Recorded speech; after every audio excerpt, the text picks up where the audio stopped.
Recibirás $15, papá. Esa fue la oferta final de mi hijo, con una voz empapada en la satisfacción de quien está a punto de heredar la fortuna de 160 millones de su madre.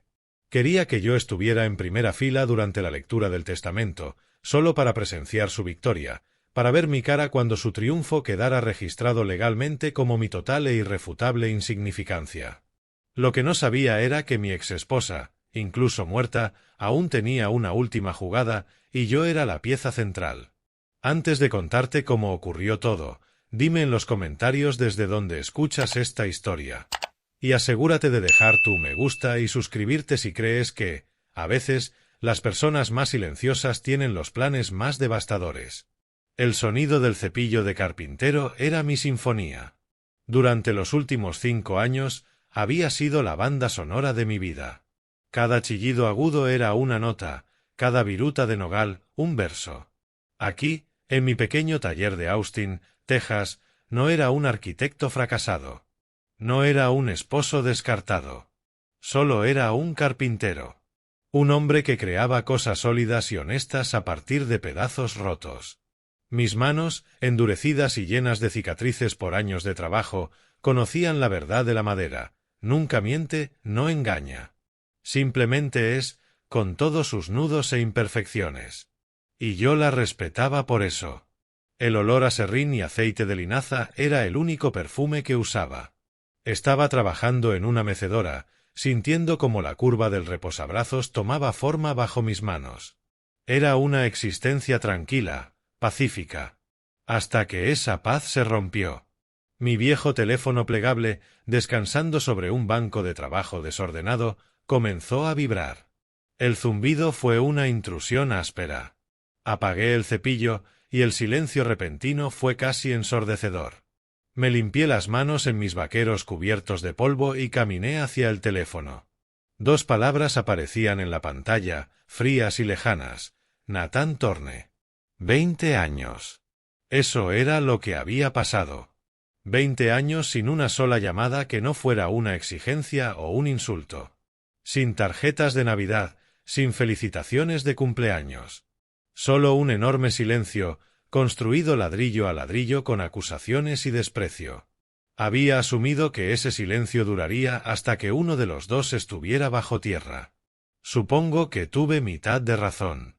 Respiré hondo, con el aire mezclado de polvo y madera, y abrí el teléfono.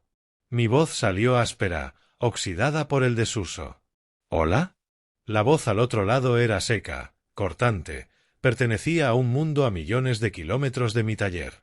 Era la voz del tráfico de Nueva York y de los trajes de $1000. Julian. Ya no me llamaba papá. No. Para él, yo era Julian, un nombre que pronunciaba como si fuera una molestia, una pelusa en su chaqueta. Tu madre ha muerto. No había tristeza en su voz. Ni una gota de pena. Dijo la frase con la frialdad de un presentador leyendo el teleprompter. La semana pasada. Un derrame cerebral. Fue rápido. Me quedé inmóvil, mirando por la ventana del taller hacia el patio bañado por el sol tejano. Una extraña sensación de vacío me recorrió. Isabella, muerta. Las palabras no encajaban. Ella siempre había sido una fuerza de la naturaleza, un huracán de ambición y creatividad. Brillante, hermosa y absolutamente destructiva. Pensar en ella como ausente se sentía incorrecto. Él se impacientó ante mi silencio. ¿Me escuchaste? ¿El funeral? Alcancé a preguntar, con la garganta seca. Ya terminó. No estabas en la lista. Ahora escucha, el abogado necesita tu presencia. Lectura del testamento. Este viernes, 10 en punto. Oficinas de Caldwell y Finch, Manhattan. No llegues tarde. No era una invitación.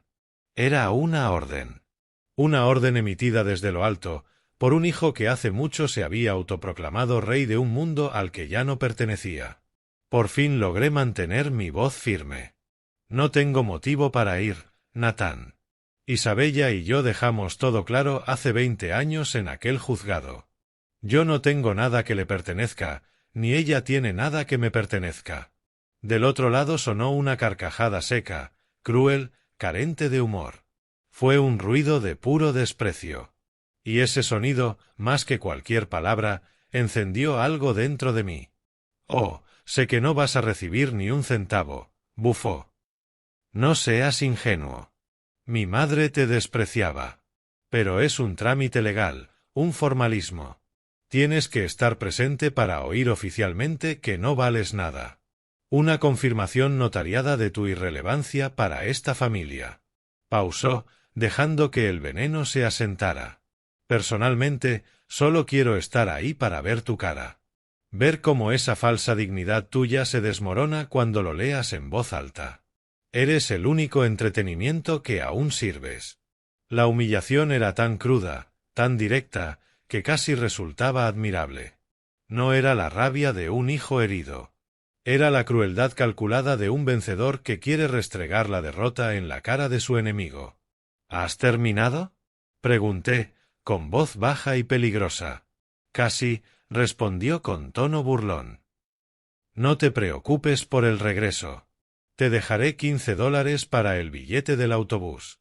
Considéralo mi regalo de despedida». Y colgó. El clic del teléfono resonó en mis oídos. El silencio volvió al taller, pero ya no era el mismo. Era pesado. Sofocante. La ira, ese carbón encendido que había enterrado bajo años de resignación, comenzó a brillar otra vez. No me había invitado a una lectura de testamento. Me había citado a una ejecución pública. La mía. Quería un espectáculo. Bien. Lo tendría. Cerré el teléfono y lo dejé sobre la mesa con cuidado. Pasé la mano por la mecedora a medio terminar, por su curva suave y honesta, y luego salí del taller hacia la pequeña casa. Fui al armario, pasé entre las camisas de franela y los vaqueros gastados, mi uniforme diario. Al fondo, cubierto por una fina capa de polvo, estaba un portatrajes. No lo tocaba desde hacía 2 décadas. Lo saqué y lo abrí. Dentro colgaba mi único traje, gris carbón. El mismo que había usado el día en que mi antigua vida terminó. Lo usaría de nuevo, para el comienzo de la suya. El viernes por la mañana, el trayecto en taxi desde La Guardia se sintió como atravesar otra dimensión. Las calles soleadas de Austin parecían un recuerdo lejano, reemplazadas por los cañones de acero y cristal de Manhattan. Pagué la tarifa, que dolió más de lo esperado, y bajé a la acera. El aire era más frío, más afilado. El edificio de Calvel y Finch era justo lo que imaginaba. No solo ocupaba la calle, la dominaba. Un acantilado de vidrio oscuro y granito pulido. Atravesé las puertas giratorias y el ruido de la ciudad se desvaneció al instante, sustituido por un silencio solemne. El vestíbulo era una catedral dedicada al dinero. Los pisos de mármol blanco relucían como espejos, las paredes revestidas de caoba brillante olían a aceite de limón y riqueza antigua. Había pasado la vida diseñando edificios, pero jamás uno así. Esto no estaba hecho para personas. Estaba hecho para intimidar. Para recordarte lo pequeño que eras. Y me sentí pequeño. Llevaba mi único traje, el gris carbón. La lana era de buena calidad, de las que ya casi no se encuentran. Pero el corte tenía 20 años. Demasiado ancho, demasiado acolchado en los hombros. Lo había limpiado y planchado yo mismo en Austin, hasta que el pliegue del pantalón parecía una cuchilla. Pero seguía siendo viejo. Era el traje del juicio de divorcio. La última vez que vi a Isabella en persona. La última vez que me miró con algo distinto a la fría decepción que mi hijo había sembrado en su mente. Aún olía a naftalina, ese aroma de conservación y decadencia. Mis viejos zapatos de suela de cuero resonaban sobre el mármol con un clic-clac solitario. El sonido parecía multiplicarse en el silencio sepulcral. Unos jóvenes abogados, hombres y mujeres en sus 30s, con trajes que costaban más que mi camioneta, levantaron la vista de sus teléfonos. Sus ojos no se detuvieron. Me escanearon, me clasificaron y me descartaron en un segundo. No era un cliente. No era una amenaza. Solo era un viejo, una anomalía. Me sentí como una mancha de grasa sobre un lienzo blanco, una gota de tinta sobre un contrato perfecto. No pertenecía. Y sabía que ese era el punto. Esa era la primera jugada de Nathan. Traerme aquí, a su territorio, a su fortaleza de poder, mientras yo vestía la armadura de mi mayor derrota. Me acerqué al mostrador de recepción, una losa de mármol que parecía tallada de una montaña. La recepcionista era joven, rubia, y su auricular era tan fino que parecía parte de ella. —¿Puedo ayudarlo? —preguntó, con voz brillante pero ojos aburridos. —Tengo una cita a las 10, dije, con una voz áspera como madera sin lijar. Lectura del testamento de Isabella Thorne. Mi nombre es Julian Thorne. Sus ojos se encendieron. El apellido Thorne le sonó, pero el rostro no encajaba. Esperaba, sin duda, a alguien que se pareciera a Nathan. No a mí. Una chispa de confusión, luego desprecio, antes de que la máscara profesional volviera a su sitio. Por supuesto, dijo, con una sonrisa que no llegaba a los ojos. El señor Harrison lo espera. Por favor, tome asiento. Me señaló una sala de espera con sofás de cuero negro dispuestos alrededor de una mesa de cristal. Me senté en el borde. El cuero estaba frío, rígido. Apoyé mis manos callosas sobre la tela del traje viejo. Miré las pinturas abstractas en la pared, colores y formas sin alma, solo relleno. Yo era un fantasma. Un vestigio de un pasado que todos habían acordado enterrar. Y estaba ahí, esperando a que me dijeran oficialmente que valía nada. Tal como mi hijo me había prometido. La ira volvió a encenderse, más viva. Yo no estaba ahí para ser humillado. Estaba ahí para terminar esto. No entraron al salón. Irrumpieron. Era Nathan. Y no venía solo. Avanzaba con una confianza prestada, con el aire de quien jamás ha oído un no. Llevaba un traje azul marino de Tom Ford, probablemente más caro que 6 meses de mi trabajo. Le quedaba perfecto, resaltando un cuerpo moldeado por entrenadores personales, no por esfuerzo. El cabello engominado, un reloj de oro y acero brillando en la muñeca, y una expresión de tedio arrogante. Tras él venían sus adornos. La primera, una mujer joven, de belleza impactante pero artificial. Tan delgada que parecía quebrarse, vestida con un ajustado vestido de diseñador, aferrada a su bolso como si fuera un salvavidas. Supe luego que se llamaba Sofía. No levantaba la vista del teléfono. El segundo, un hombre de unos 40, con un bronceado demasiado perfecto para octubre en Nueva York y dientes tan blancos que dolían a la vista. Sonreía como un tiburón. Kyle, el asesor financiero. No parecían una familia de luto. Eran depredadores rondando su presa. Nathan se acercó al mostrador sin siquiera mirarme. Nathan Thorne, anunció, con voz que resonó en el vestíbulo. El señor Harrison me espera. La recepcionista, que apenas me había dirigido la palabra, se transformó de inmediato. Sonrisas, eficacia. Por supuesto, señor Thorne. Enseguida, señor Thorne.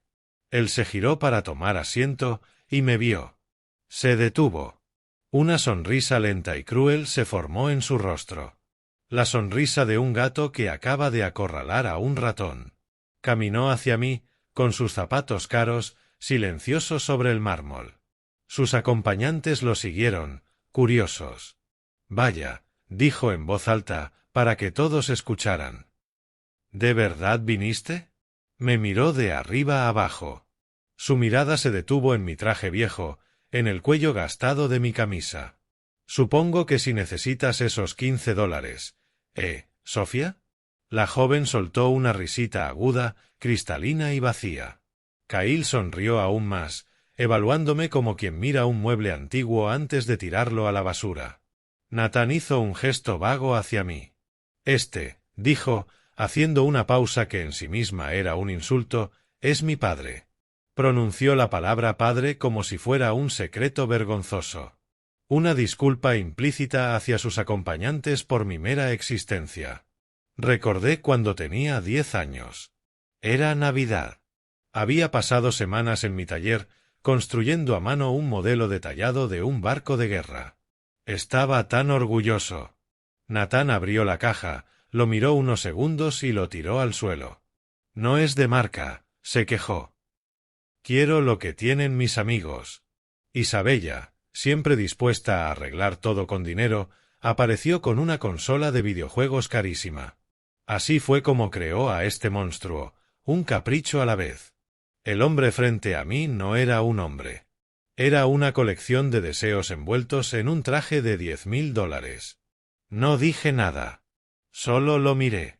Sostuve su mirada arrogante y no parpadeé. Mi silencio lo descolocó más que cualquier palabra. Esperaba una reacción, súplica, ira, cualquier cosa que confirmara su poder sobre mí. Le di nada. Solo me senté, un fantasma con un traje gris, viendo el espectáculo que tanto ansiaba montar. Su sonrisa se tensó. No se estaba divirtiendo tanto como esperaba. Giró hacia Kyle. Bien, lo primero será liquidar la cartera inmobiliaria en... Lo interrumpió el crujido de una pesada puerta de roble abriéndose. Un hombre apareció en el umbral y el ambiente cambió de inmediato. La temperatura pareció descender 10 grados. El espectáculo estaba a punto de comenzar. Mi hijo seguía ahí, disfrutando de su propia arrogancia, y mi mente regresó al pasado. Navidad. Tenía 10 años. La casa olía a canela y pino. Había pasado semanas tallando a mano una réplica perfecta del USS Missouri. Había pintado la bandera, enrollado las cuerdas, cada detalle. Él la abrió, la miró 3 segundos y la tiró. No es de marca, dijo. Quiero lo que tienen mis amigos. E Isabella, en lugar de corregirlo, le dio el regalo que quería, otra consola. No por cariño. Por comodidad. Ella construyó este monstruo pieza a pieza, comprando su afecto porque ganárselo era demasiado trabajo. El recuerdo me supo amargo, como metal oxidado. La puerta volvió a sonar y entró un hombre de unos 60 años.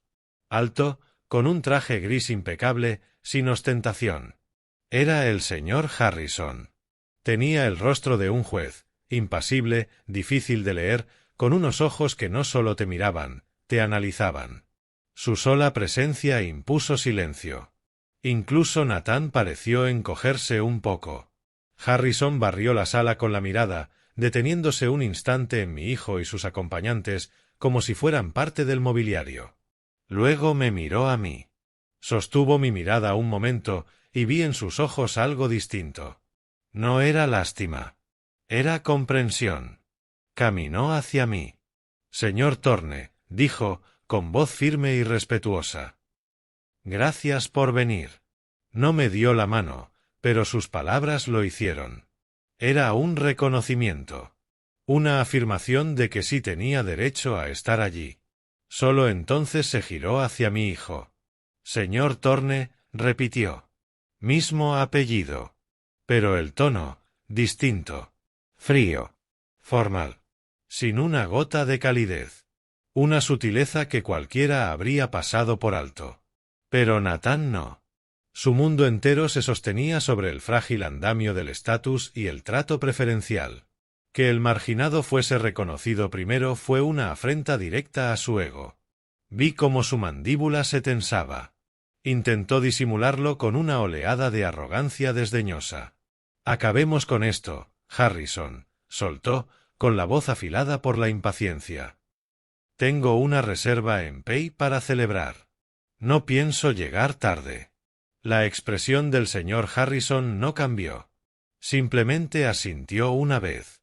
Como desee, dijo, girándose y sosteniendo la puerta de la sala de juntas abierta. Por aquí, señores. La sala de juntas era tan fría e imponente como el vestíbulo, pero con una capa adicional de finalidad. Una sola mesa maciza de caoba oscura y pulida ocupaba el centro, reflejaba tanto que parecía una lámina de agua negra. Una pared entera era de ventanales del suelo al techo, pero no ofrecían cielo, solo la vista estéril, de cerca, del rascacielos gris de enfrente. Era una sala diseñada para ejecutar contratos y aplastar oponentes. Nathan ocupó, como era de esperar, el asiento en el extremo opuesto a la puerta, el que claramente lo marcaba como el nuevo cabeza de familia. Se recostó, abrió los brazos, reclamando su territorio. Sofía y Cahill se sentaron a ambos lados como reina y alfil protegiendo a su rey. Yo tomé asiento cerca de la puerta, un pensamiento de último minuto. Estaba ahí para calentar la silla, por un requisito legal. Coloqué mis manos encallecidas sobre la mesa, un contraste brutal con la madera perfecta e inmaculada.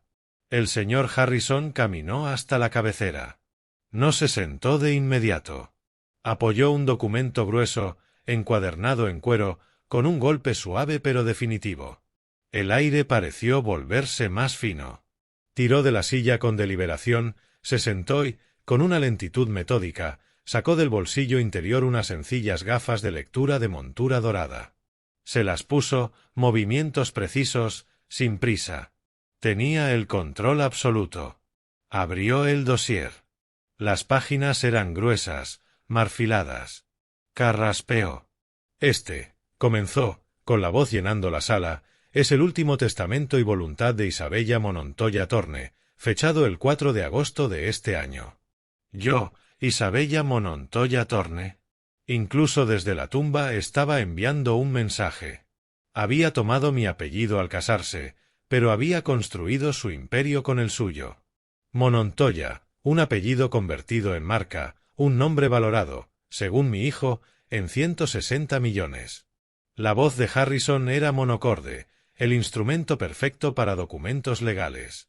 Estando en pleno uso de mis facultades, declaro que este es mi último testamento y voluntad, revocando cualesquiera testamentos y codicilos anteriores otorgados por mí. Nathan soltó un suspiro impaciente y miró su reloj caro. Ya estaba aburrido. Primero, continuó Harrison, dispongo que todas mis deudas legítimas y gastos funerarios se paguen con cargo a mi caudal hereditario. Hizo una pausa y pasó la primera página.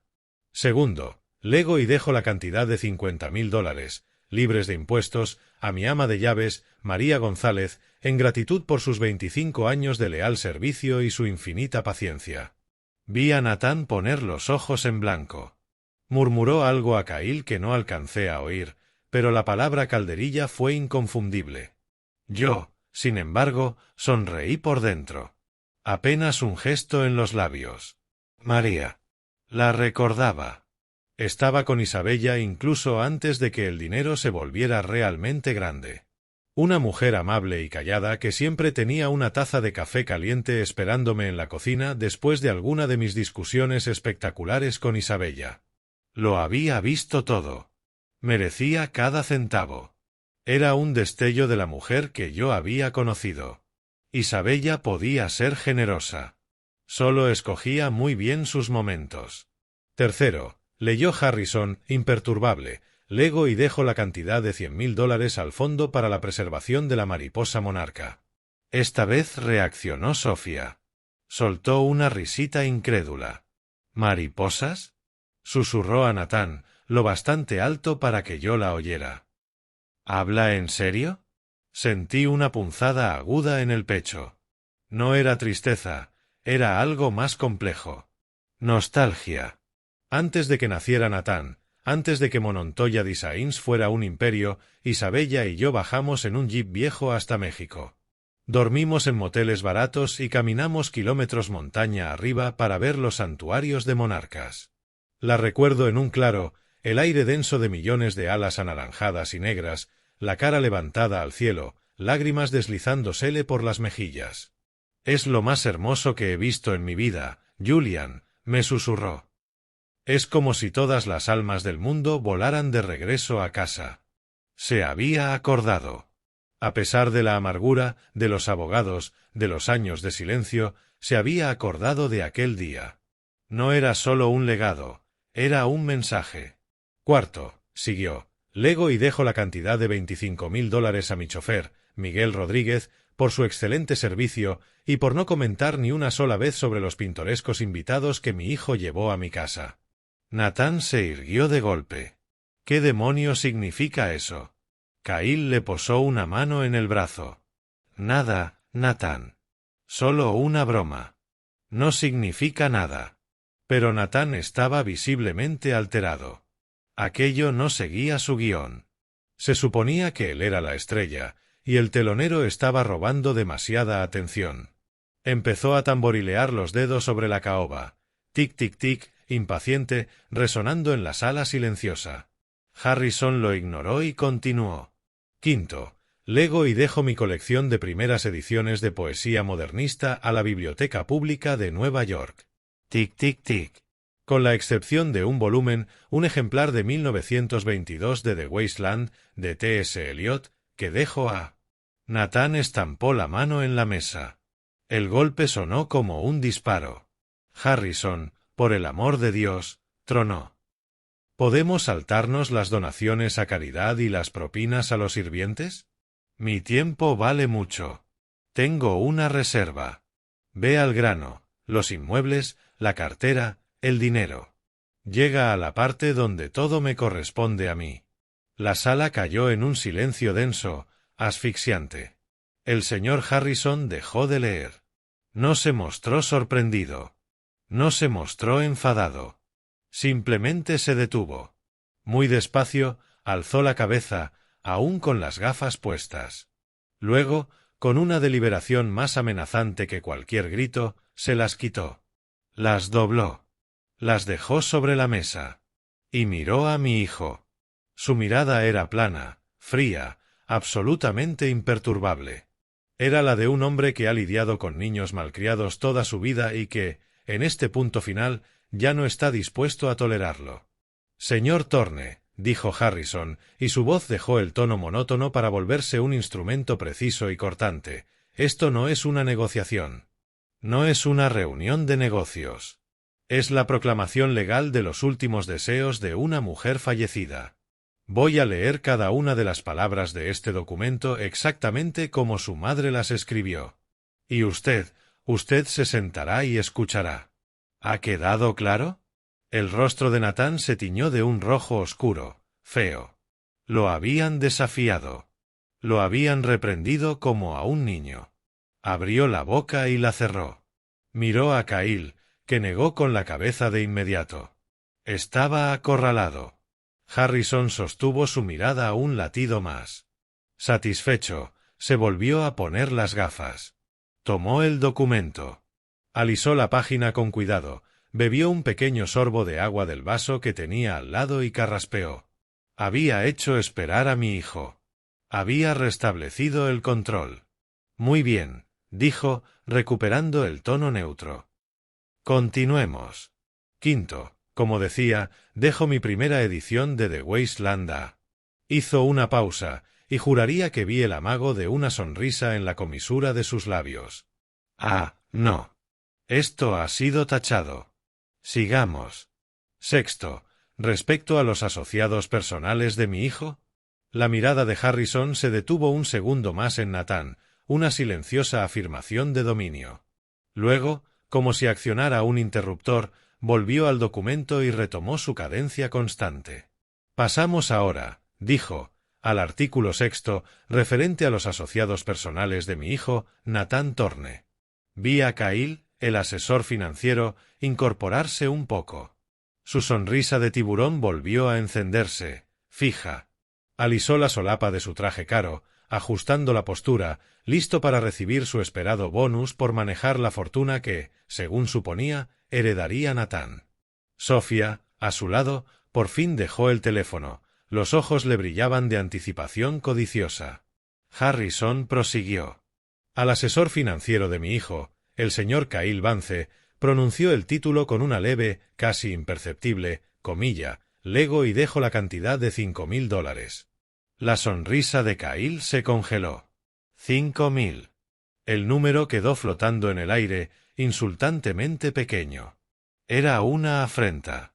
Menos que lo que valía su traje. Le blanquearon los nudillos mientras se aferraba al borde de la mesa. Nathan lo miró molesto, como si la decepción de Kyle fuese una ofensa personal. Pero Harrison no había terminado. Lego esta cantidad con la recomendación legalmente vinculante de que la use para inscribirse en un curso de ética profesional. Mis propios registros financieros muestran que tiene una necesidad significativa de refrescar el tema. La sonrisa de tiburón desapareció, reemplazada por una máscara pálida de furia atónita. Giró la cabeza hacia Natán, ojos desorbitados. —¿Qué es esto? —silbó, con la voz vibrando de rabia. Lo acababan de llamar tramposo en una sala llena de gente. Y Harrison continuó, sin perder el ritmo, dirigiéndose a la joven junto a Natán. A la actual acompañante de mi hijo, Sofía, le dejo el bolso de imitación de alta calidad con el que intentó sustituir mi Birkin auténtico en mi armario el mes pasado. Si Kyle estaba atónito, Sofía quedó incinerada. Su rostro perfectamente maquillado se volvió de un rojo manchado. La boca se le abrió. No solo la habían insultado, la habían expuesto. Expuesta como una ladrona menor y vulgar delante del hombre al que claramente intentaba atrapar, delante del abogado. Delante de mí, el fantasma al que ni se había dignado mirar. —¡Vieja loca! —chilló, con la voz quebrada, sin rastro de sofisticación. —Miente. Yo nunca. —Basta —tronó Natán, su voz rebotando en las paredes de caoba. No la defendía. Estaba silenciando un problema.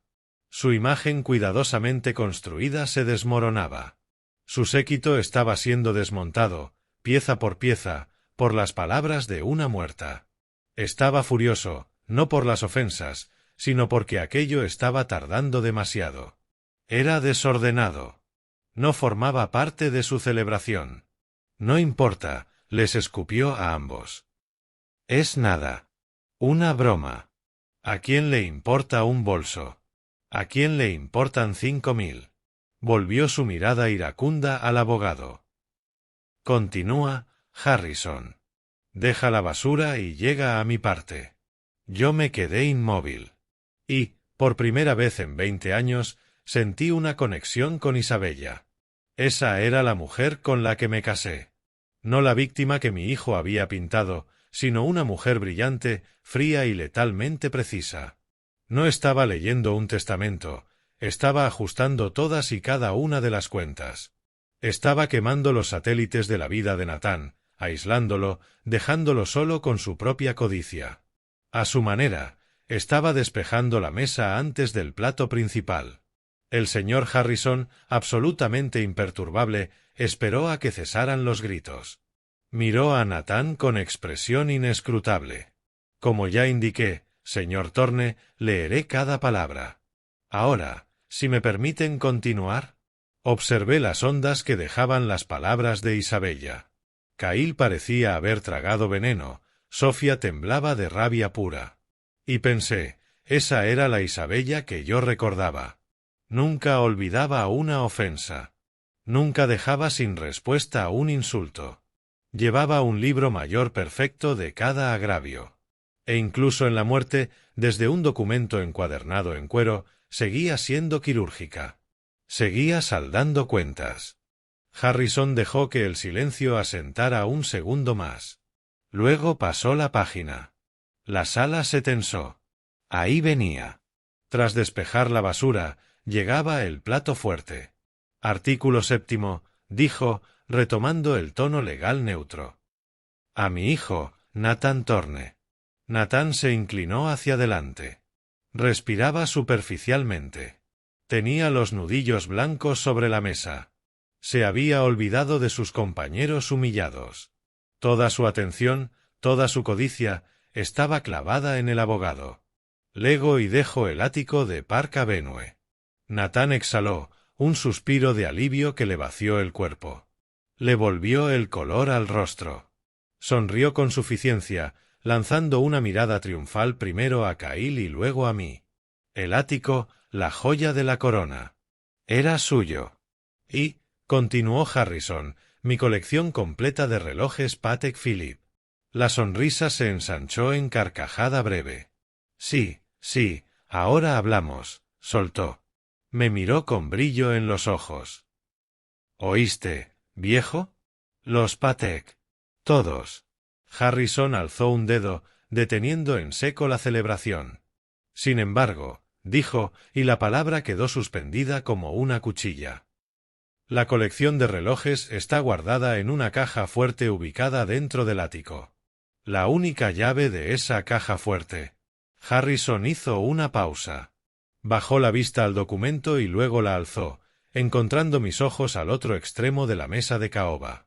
Se la he confiado a su padre, Julian Thorne. El silencio que siguió fue absoluto. Tan total que pude oír el zumbido tenue del aire acondicionado.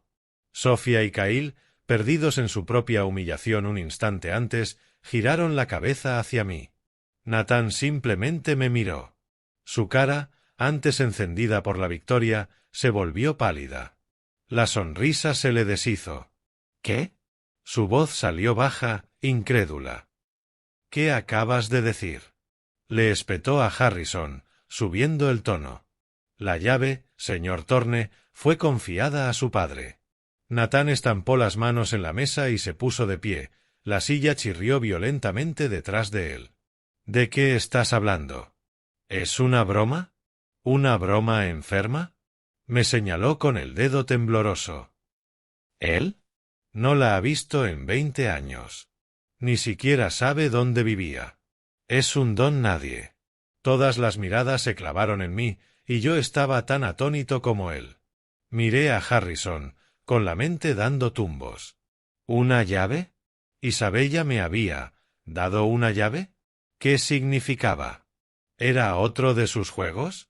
¿Otra forma de girar el cuchillo, incluso desde la tumba? Yo no tenía ninguna llave. No tenía idea de qué estaban hablando. Me quedé sentado, el fantasma del traje gris convertido, de pronto y muy incómodamente, en el centro de atención. Mi hijo gritaba. La cara era una máscara de incredulidad y rabia. Pero yo ya no estaba en aquella sala fría de caoba. Mientras el señor Harrison ordenaba los papeles, el roce de las hojas gruesas me arrastró atrás, a través de 20 años de ira y silencio, hasta otra clase de crisis. Ya no estaba en Nueva York. Estaba en nuestra vieja casa de Connecticut. Era 2005. Eran las 3 de la madrugada y la casa estaba a oscuras, salvo por la luz del despacho de Isabella.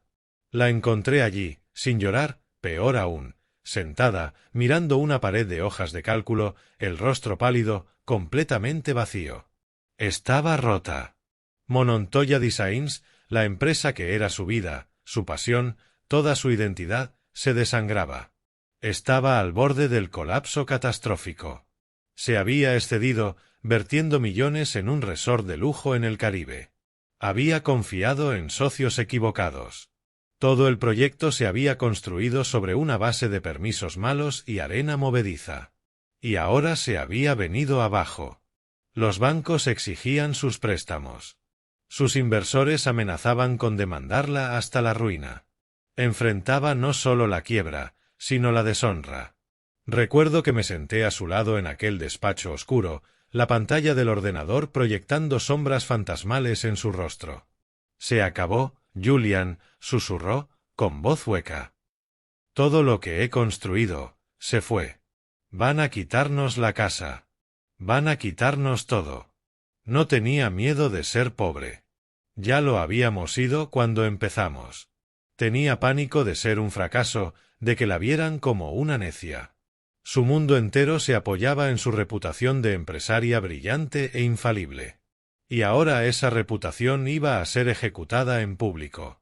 Me miró. Sus ojos, normalmente llenos de fuego y ambición, estaban vacíos. Hablan de negligencia penal, dijo casi sin voz. Dicen que yo los engañé.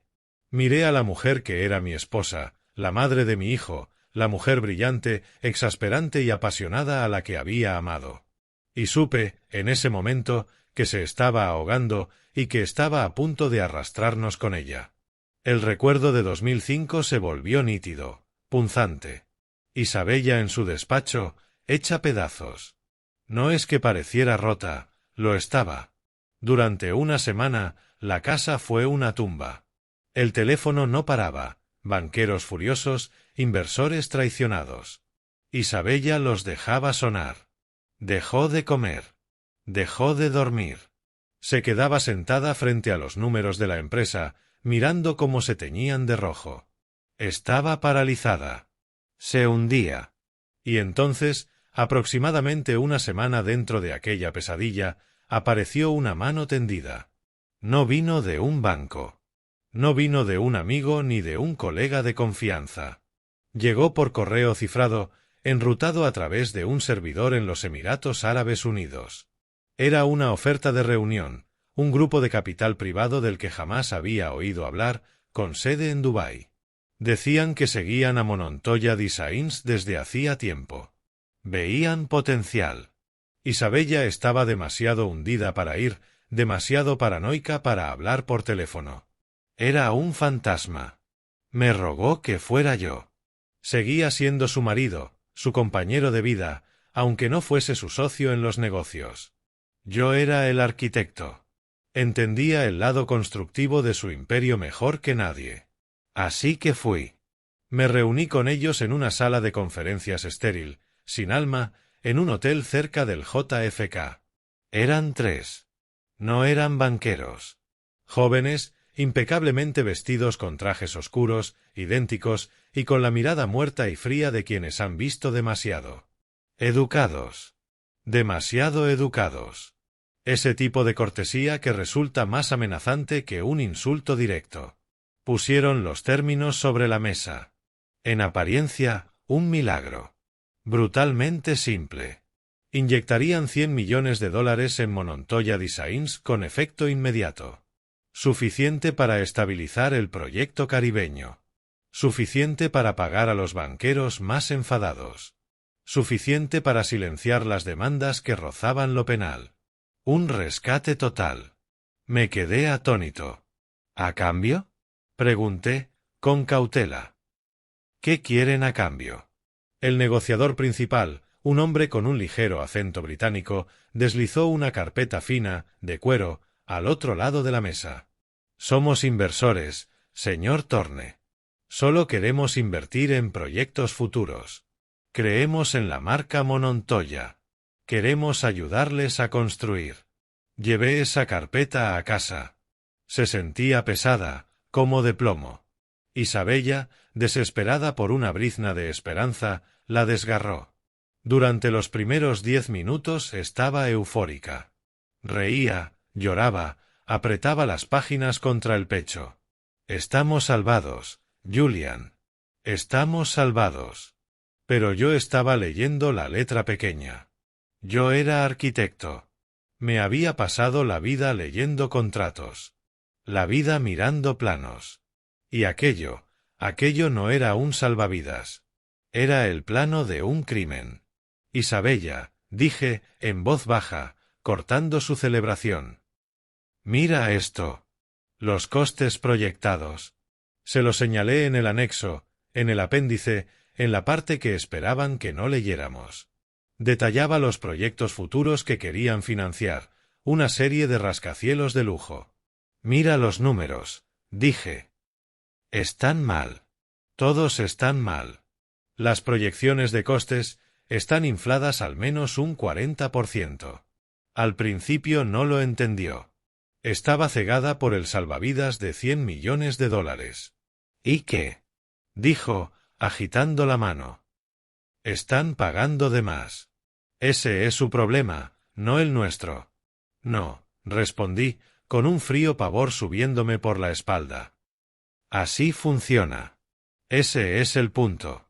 No es una inversión, Isabella. Es una lavadora. La sonrisa se le quebró. ¿De qué estás hablando? Nos dan 100 millones de capital limpio ahora, expliqué, con la voz plana. Salva la empresa. Nos pone a flote. A cambio, construimos sus proyectos futuros. Pero no les facturamos el coste real. Les facturamos el coste inflado. Les facturamos 140 millones. Pagamos a sus empresas pantalla, a sus proveedores en las Caimán.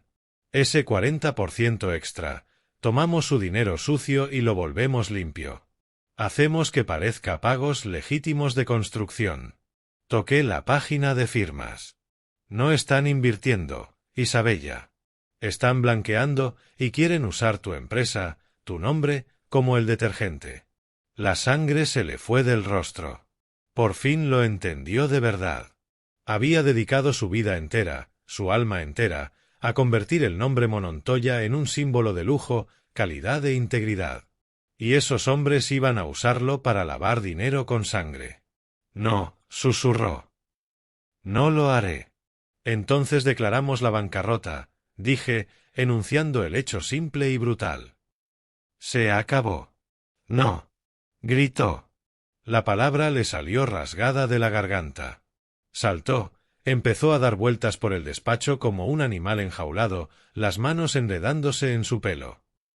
No, no puedo. No lo entiendes, Julian. Me agarró la camisa por el pecho, las uñas clavándose. Si quebramos, investigarán. Harán una auditoría forense. Encontrarán el desastre del Caribe. Dirán que fui negligente. Dirán que cometí fraude. Tenía los ojos desorbitados de terror. Es mejor que esto, Isabella, suplicé. Esto es una empresa criminal. Es la mafia.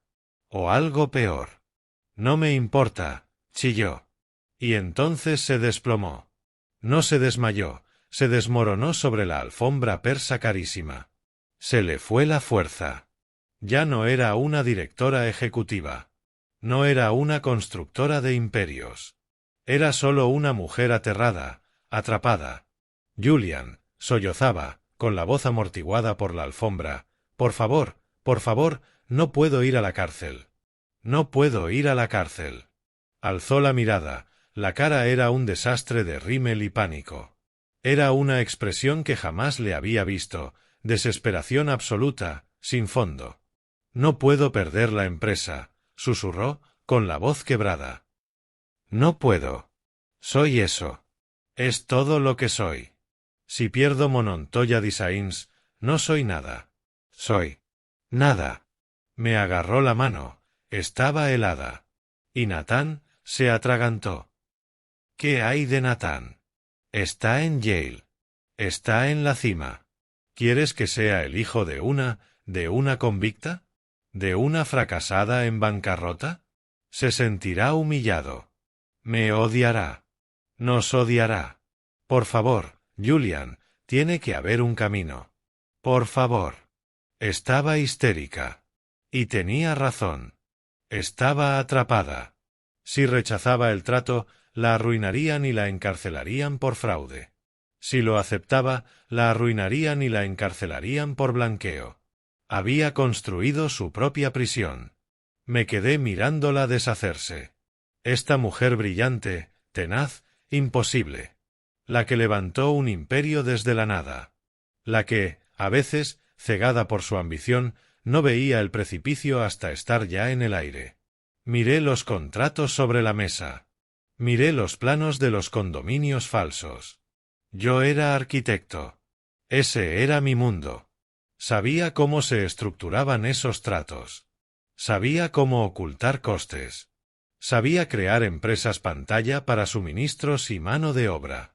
Sabía levantar cortafuegos legales, compartimentar un proyecto para que la suciedad no se extendiera. Podía ver un camino.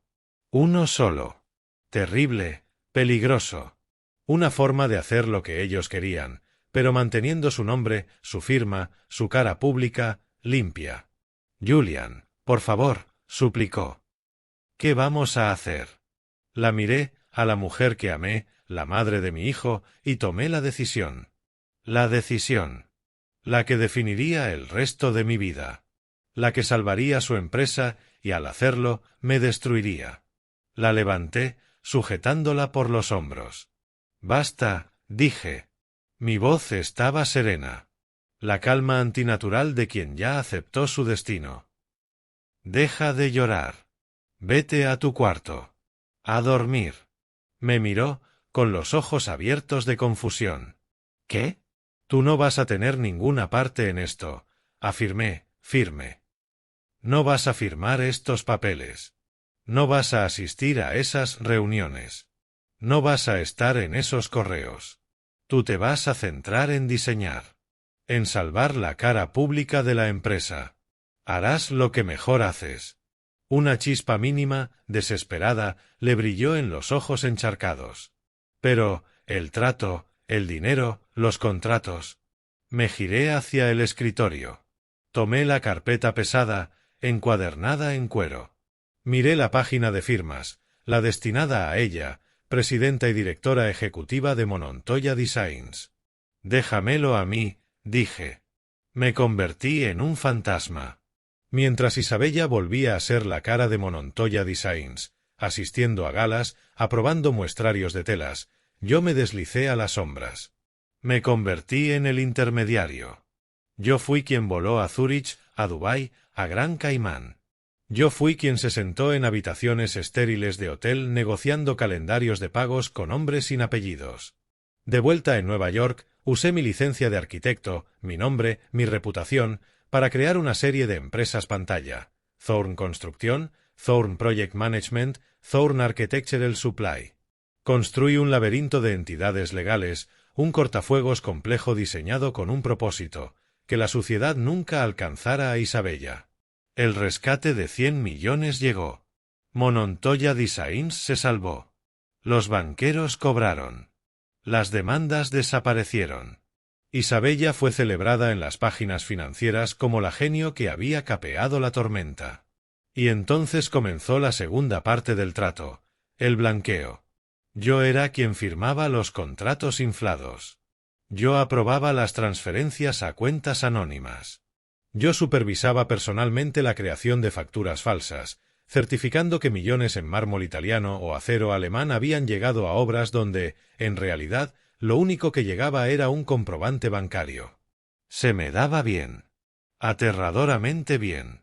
Mi mente de arquitecto, acostumbrada a construir estructuras sólidas y reales, era igual de hábil para levantar estructuras huecas y falsas. Durante 2 años viví una doble vida. Arquitecto respetado de día y blanqueador de alto voltaje de noche. Salvé su empresa. Salvé su nombre.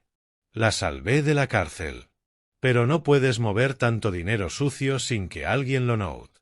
El FBI no vino por Isabella. Ni siquiera sabían que estuviera involucrada. Vinieron por mí. Llevaban años siguiendo al grupo de Dubái. Vieron el dinero fluir hacia mis empresas pantalla. Vieron los contratos inflados. Vieron las facturas fraudulentas. Vieron mi nombre, mi firma, mi sello de arquitecto en documentos que eran ficción pura. No tiraron la puerta abajo. Fue silencioso. 2 hombres con trajes oscuros me esperaban una mañana en mi oficina. Lo expusieron todo. Tenían las transferencias. Tenían fotos de vigilancia de mis reuniones en el JFK. Me tenían acorralado. Me ofrecieron un acuerdo. Díganos para quién trabaja, dijo el agente principal. Entréguenos la organización. Entréguenos a la gente de Dubái. Entréguenos al verdadero beneficiario del esquema. Miré el expediente sobre la mesa. Mi nombre estaba en cada página. El de Isabella no aparecía en ninguna. Había hecho demasiado bien mi trabajo. Tenía una elección. Podía entregar a Isabella. Contarles la historia entera, que estaba aterrada, que me rogó, que yo lo hice todo para salvarla a ella y a nuestro hijo de la ruina. Quizá hubieran sido indulgentes. Quizá habrían comprendido. O podía cargar con la culpa. Pensé en Isabella, aterrada y rota en el suelo del despacho. Pensé en Nathan en Yale, con todo el futuro por delante. Un futuro construido sobre el reluciente imperio de su madre, un imperio que ahora, técnicamente, estaba financiado por criminales. Así que tomé la segunda decisión, la que selló mi destino. No sé de qué me hablan, les dije. Estaba sobreexpuesto. Hice malos tratos. Me descuidé con la contabilidad. No hay organización. Solo era yo. Atajé por donde no debía. Estaba desesperado. Les di una confesión, pero no la que querían. Confesé negligencia profesional, evasión fiscal, falsificación de registros mercantiles. Hice el papel del arquitecto torpe y codicioso que se metió donde no debía. Para proteger a Isabella de una condena por blanqueo, tenía que declararme culpable de algo. Y lo hice. No fui a prisión. Mis abogados, pagados por la ya estable empresa de Isabella, se aseguraron de ello. Pero perdí todo lo demás. Perdí mi licencia de arquitecto, revocada de forma permanente. Perdí mi reputación. Arrastraron mi nombre por el fango, Julian Thorne, arquitecto desacreditado. Me convertí en un paria. Y fue entonces cuando mi hijo, Nathan, giró el cuchillo. Tenía 22 años, de vuelta de Yale, y olió la oportunidad. Fue a su madre, no para consolarla, sino con ira. Te traicionó, le gritó, en una escena que luego supe. Usó tu empresa. Desvió dinero a tus espaldas. Es un criminal. Te humilló. Me humilló. Le ofreció una narrativa fácil, una historia simple. En su versión, yo no era el salvador, era el villano. ¿E Isabella? Isabella, viendo su empresa a salvo, su nombre impoluto y el mío hecho trizas, tomó el camino fácil. Eligió la historia que la convertía en víctima. Eligió la versión de su hijo. Presentó la demanda de divorcio. Alegó que era la parte engañada, la esposa confiada traicionada por su marido codicioso y criminal. Y dejó que Nathan, nuestro hijo, se lo creyera. Dejó que el mundo entero lo creyera. Nunca pronunció una palabra en mi defensa. Solo me dejó arder. La voz era calma, pero cortaba 20 años de recuerdos como un formón afilado. Parpadeé. El despacho oscuro y desesperado de Connecticut se desvaneció, reemplazado por la caoba fría y pulida de la sala de juntas. El corazón me latía a golpes. El pasado se sentía más real que el presente. Levanté la vista. El señor Harrison me observaba con expresión neutra. Pero los demás me miraban a mí. Cahill, el asesor, tenía en los ojos un brillo de cálculo codicioso. Sofía me miraba como si fuera la primera vez, un destello de curiosidad en su expresión por lo demás vacía. Y Nathan, mi hijo, me miraba con una intensidad casi aterradora. La cara era una tormenta de sospecha y rabia. Las venas del cuello se le marcaban. La llave, escupió, con voz baja y peligrosa. ¿Dónde está? ¿Qué te dio? Estaba convencido de que era una artimaña, una última broma envenenada de su madre conmigo como cómplice. Veía conspiraciones en cada sombra. Pasé la mirada de su rostro furioso al semblante sereno del señor Harrison, buscando una respuesta, pero no había ninguna. Tenía la mente en blanco. Las últimas 2 décadas habían sido una vida de virutas de madera y silencio. ¿Una llave de una caja fuerte de relojes? Era absurdo. Un detalle de una vida que ya no era la mía. Una línea del guión de otra persona. Volví a mirar a mi hijo. En su mente, toda la herencia de 160 millones estaba ahora bloqueada por mí, el fantasma al que había convocado para su diversión. Negué con la cabeza, no en desafío, sino en auténtica perplejidad. No sé de qué hablas, dije. Y era la verdad absoluta. Mi no lo sé quedó flotando en el aire, un hecho simple, desnudo. Nathan me miró, la incredulidad pura pintada en la cara, que pronto se cuajó en desprecio rabioso. Procesaba esta nueva variable, esta complicación imposible. Era un toro aturdido un segundo por el gancho eléctrico. Solo un segundo. Soltó una risa áspera, gutural. Forzada, una actuación para fingir que seguía al mando, que aquello no era más que una molestia absurda. Da igual, soltó, con un gesto desdeñoso, espantando una mosca invisible. ¿Una llave? ¿Crees que me importa una llave? ¿Crees que voy a ir a una búsqueda del tesoro con él? Rió de nuevo, más alto. Haré que un cerrajero perfore esa caja antes del almuerzo. Es irrelevante, un jueguecito sentimental de una moribunda. Se volvió a sentar, pero no estaba relajado. Estaba tensado como un resorte. Señaló, con un dedo pulcro y tembloroso, al abogado. Basta de juegos, marcó cada palabra. Basta de sirvientes, basta de mariposas y basta de llaves. Ve al punto, Harrison. El plato fuerte. Los activos. Los 160 millones. Lee la parte donde todo es mío. Léela ya. El señor Harrison lo miró por encima de las gafas. No mostró miedo. No mostró fastidio. Simplemente dejó que la orden de Nathan se ahogara sola en el silencio pesado. Luego, con la misma calma metódica, se ajustó las gafas, dio un sorbo minucioso de agua del vaso de cristal y pasó la página. El sonido del papel grueso girando retumbó como un trueno en la sala tensa. Era el sonido de un juez pasando a la última página del veredicto. Saboreaba el momento. Seguía el guión de Isabella al pie de la letra. Por supuesto, dijo Harrison, con voz neutra. Procedemos ahora al artículo 8, la disposición del caudal principal.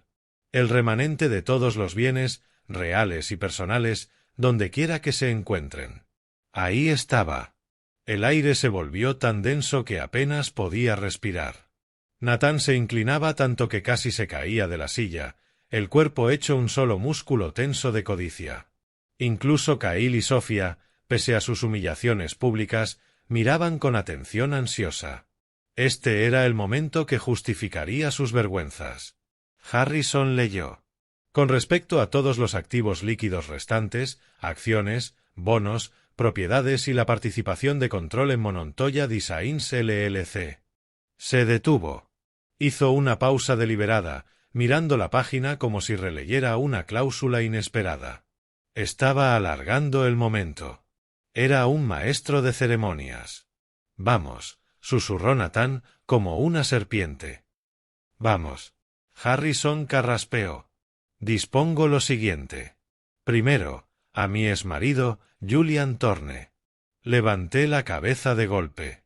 ¿Yo? ¿Qué era esto? Se oyó un ruido como un jadeo estrangulado. Nathan inhaló tan fuerte que sonó como si le hubieran dado un puñetazo en el estómago. Su rostro, pálido de anticipación, se rigidizó. Los ojos se le hicieron rendijas de odio puro, clavados en mí. No respiraba. Solo esperaba. Era una bomba con la mecha prendida. Le crujían los músculos de la mandíbula, rechinando sus dientes caros. ¿Qué demonios estaba haciendo ella? ¿Era su crueldad final? ¿Darme una cantidad pequeña y humillante, unos miles, para restregarle la nariz a él antes de entregarle el resto? Harrison continuó, perfecto, imperturbable. A mi exmarido, Julian Thorne, lego y dejo la cantidad de $15. $15. Las palabras quedaron colgadas. No era un insulto, era una ejecución pública. Era un chiste. Un chiste mezquino, cruel y pueril. Pero Harrison no había terminado. Leyó la parte final de la cláusula, la que giraba la cuchilla y la dejaba clavada. $15, moneda de curso legal en los Estados Unidos, a pagarse en efectivo. Esto cubrirá el coste del autobús de regreso al lugar del que haya venido. Un viaje que mi hijo Nathan, sin duda, tendrá la amabilidad de sugerirle. Empezó como un resoplido, un sonido ahogado e incrédulo. Luego la presa de su autocontrol no se rompió, se evaporó. Una carcajada, enorme, bramadora, estalló en el pecho de Nathan. No era humor. Era triunfo puro, destilado. Una alegría maligna tan honda que volvió malsano el aire frío de la sala. Se puso en pie de un salto, el cuerpo temblando por la risa. Me señaló, el dedo vibrándole, la cara se le tiñó de un carmesí manchado. Lloraba lágrimas reales de júbilo maligno, rodándole por las mejillas. $15. Rugió. Las palabras rebotaron en las paredes. $15. Se dobló, golpeando con la mano la caoba preciosa. ¡Santo Dios! $15. Cahill, que había estado callado y humillado, captó la nueva corriente. Vio el camino de vuelta a las buenas gracias de su patrón. Una sonrisa lenta y viscosa le cruzó la cara. Increíble, Nathan. Sencillamente increíble. Sofía, al hilo, lanzó un chillido zalamero. $15 para el autobús. Oh, Nathan, hilarante, ¿no? Nathan aulló, se irguió, se secó una lágrima. Era un actor y por fin tenía de nuevo a su público. Miró a sus dos acompañantes, henchido de victoria. Siempre tuvo un humor retorcido. Siempre. Había ganado. En su mente, el juego había terminado. Las ofensas a sus amigos eran aperitivos. La confusión de la llave, una tangente sin importancia. Ese era el remate. El momento que había esperado. Había sido declarado, pública, legal y financieramente, el vencedor. Y yo había sido declarado, pública, legal y financieramente, nada. Menos que nada. Un chiste de $15. Su risa fue bajando, quedando en un ronroneo soberbio. Ajustó los puños de su traje Tom Ford, un gesto de control absoluto restaurado. Volvió la mirada hacia mí y se le borró cualquier rastro de humor, sustituido por una satisfacción reptiliana y fría. Una sonrisa oscura, mala, le jugueteó en los labios. Bueno, dijo, con voz empapada de falsa lástima. Supongo que eso es todo. Rodeó la mesa, un depredador dando vueltas a su presa, y se detuvo a pocos pasos de mí. Me recorrió con la mirada, un asco tan profundo que casi se podía tocar. Se acabó, viejo. Ya la oíste. $15. Metió la mano en el bolsillo, el del traje de $10.000, y sacó una cartera fina de piel de cocodrilo. La abrió despacio, recreándose. ¿Sabes qué? Dijo, en un susurro confidencial y venenoso. 15 es un poco insultante aquí. Sacó un billete de $20 y lo arrojó sobre la mesa, delante de mí. El billete se deslizó por la madera pulida y quedó justo frente a mis manos. Ahí tienes, 20. No digas que nunca te di nada. Y me miró, desafiándome a reaccionar, a gritar, a llorar, a estirar la mano por el dinero. No hice nada de eso. Me quedé sentado. Miré el billete de 20. Miré su cara apagada de sí misma, y esperé. No me sentía humillado. No me sentía furioso. Ni siquiera triste. Sentía una expectativa honda, profunda. Porque yo conocía a Isabella. Y estaba observando al señor Harrison. Y el señor Harrison no se movía. Estaba en la cabecera, el rostro una máscara neutra perfecta, las manos sobre el documento. Dejó que la función siguiera. No era el final. Era el intermedio. Mi quietud, mi absoluta falta de reacción, enfureció a Nathan más que cualquier estallido. La sonrisa le titubeó. ¿Qué pasa, viejo? Se burló. ¿Sin palabras? ¿El gato te comió la lengua? Bufo. Da igual. Ya está. Es todo mío. Por fin puedes largarte de aquí.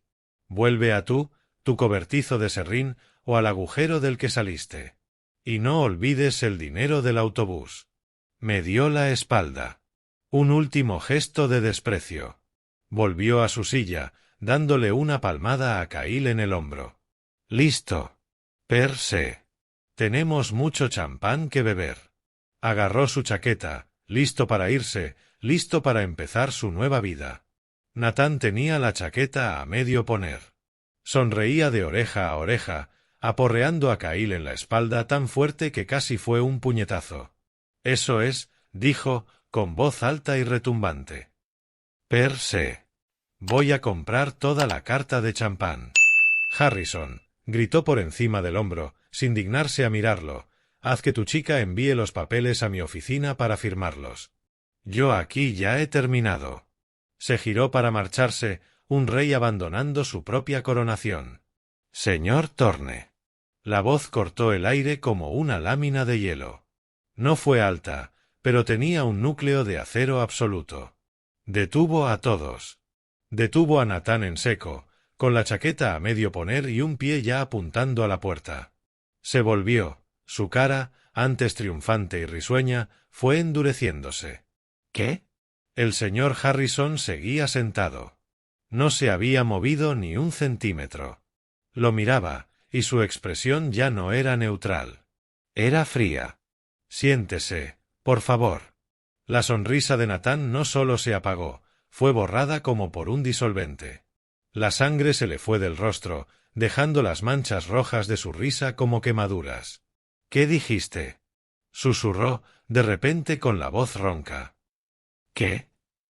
—He dicho —repitió Harrison, peligrosamente quedo—, siéntese. No he terminado de leer. —¿Terminar? La voz de Nathan se quebró. —¿De qué estás hablando? —Ya lo leíste. $15. El chiste. Se acabó. Ya terminaste.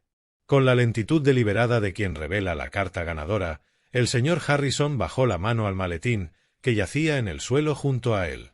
No tocó el testamento encuadernado en cuero que ya estaba sobre la mesa.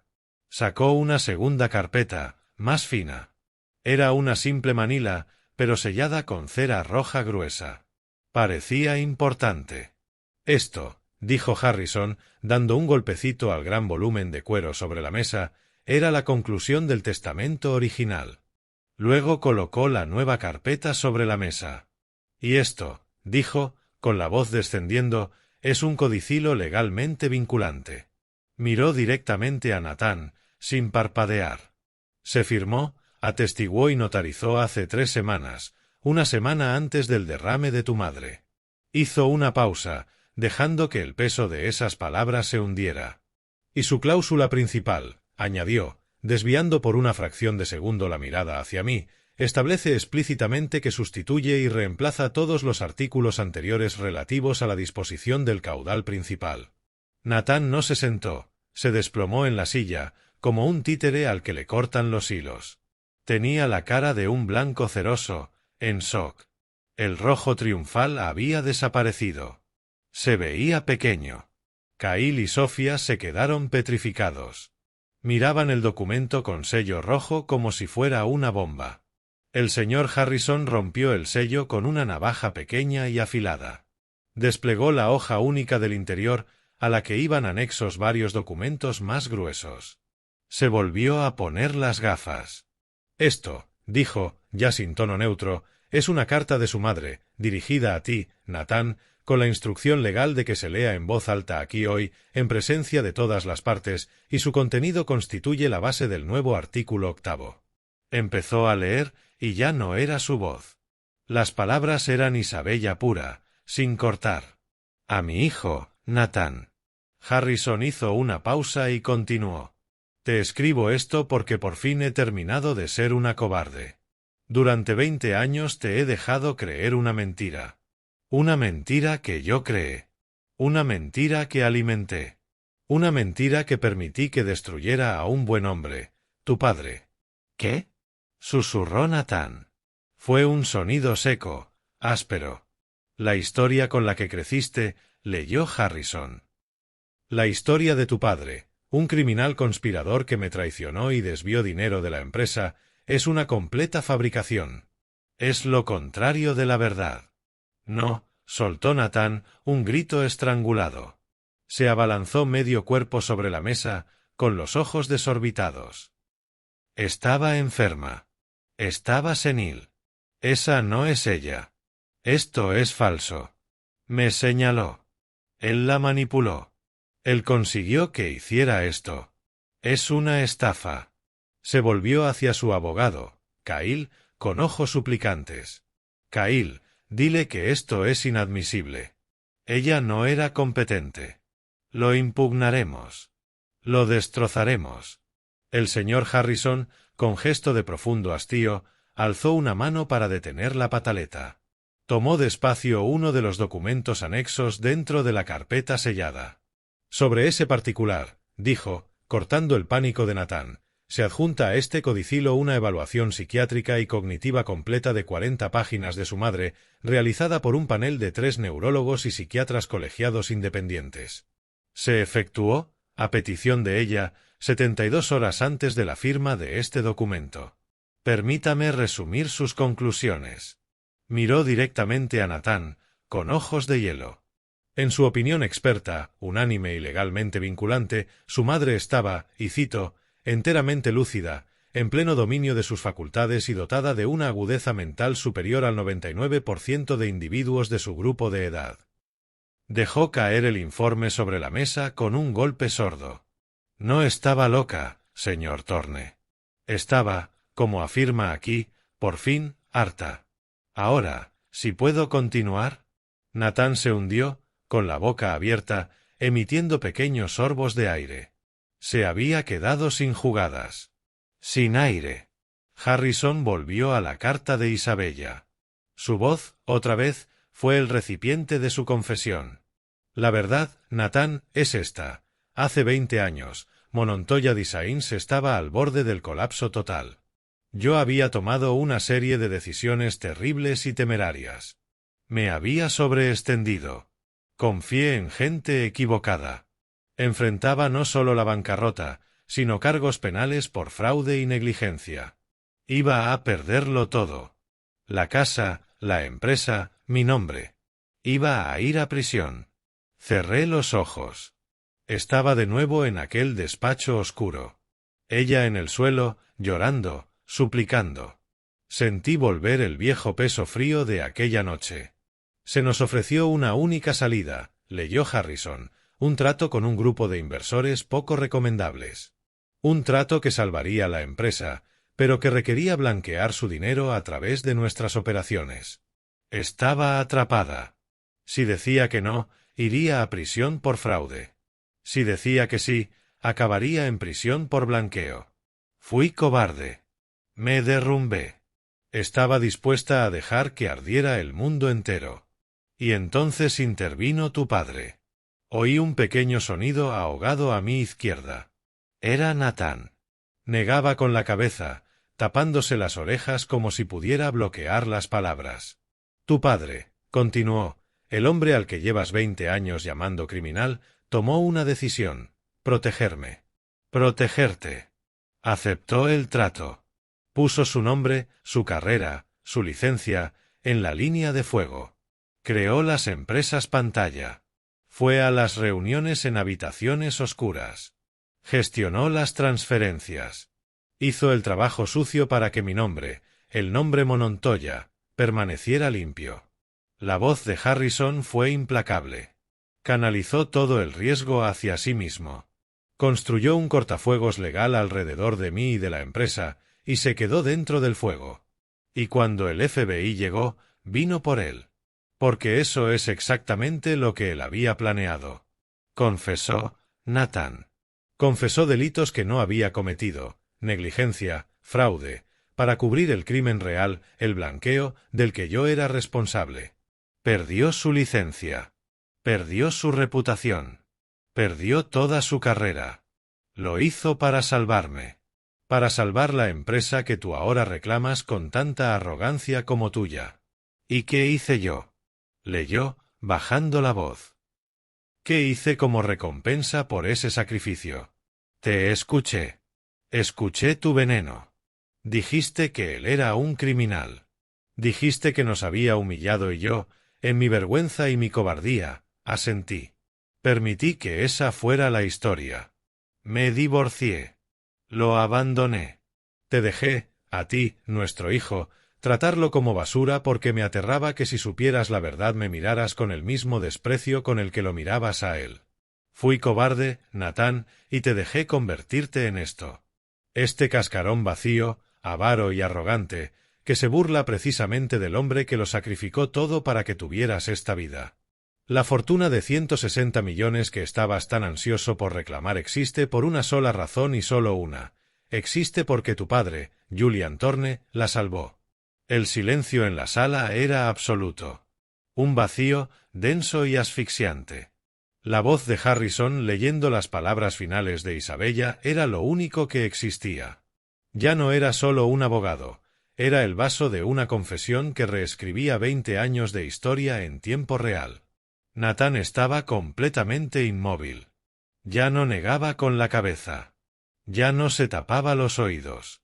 Solo miraba. Miraba la superficie pulida y vacía de la mesa, con la cara de un blanco mortecino. Parecía un hombre al que acaban de decirle que el mundo se acaba, y él era el único que no lo sabía. Harrison siguió, firme, inexorable. Tu padre, leyó, no es un criminal. No es un fracasado. Es un héroe. El tipo de hombre que hace un sacrificio tan profundo, tan completo, que personas como tú y yo ni siquiera podemos comprenderlo. Quemó su propia vida para mantenernos calientes. Y yo te dejé tratarlo como basura.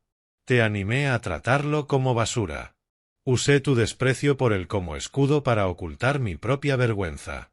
Cada vez que te burlabas de él, cada vez que lo llamabas un viejo acabado, era una piedra más en el muro que construí para protegerme de la verdad de que la débil era yo, de que la fracasada era yo, de que la traidora de esta familia era yo. Me temblaban las manos. Las entrelacé sobre la mesa, los nudillos blancos.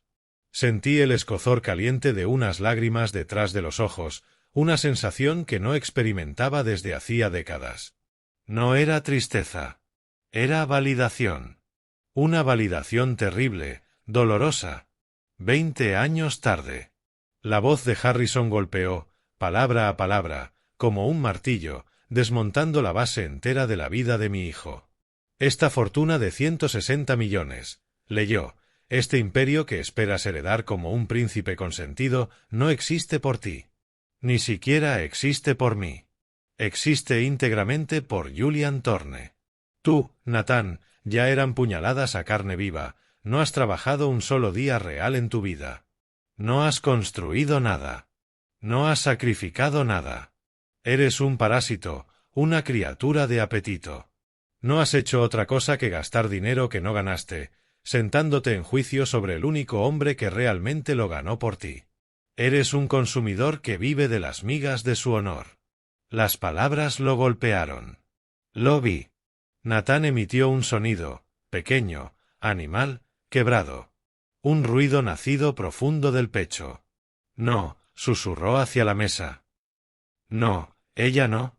Ella me quería. Ella. Ya no estaba desafiante. No estaba enfadado. Solo estaba hueco. La narrativa entera de su vida, la madre brillante e infalible, el padre criminal e inútil, su propio estatus de heredero legítimo, había sido incinerada total e irrevocablemente en 5 minutos. Se dejó caer en la silla, mecánico. No se recostó, se desmoronó. Su traje de $10.000, su armadura de arrogancia, de pronto le quedaba 2 tallas grande. Parecía un niño. Un niño perdido, roto, asustado. No, susurró otra vez, con la voz rota.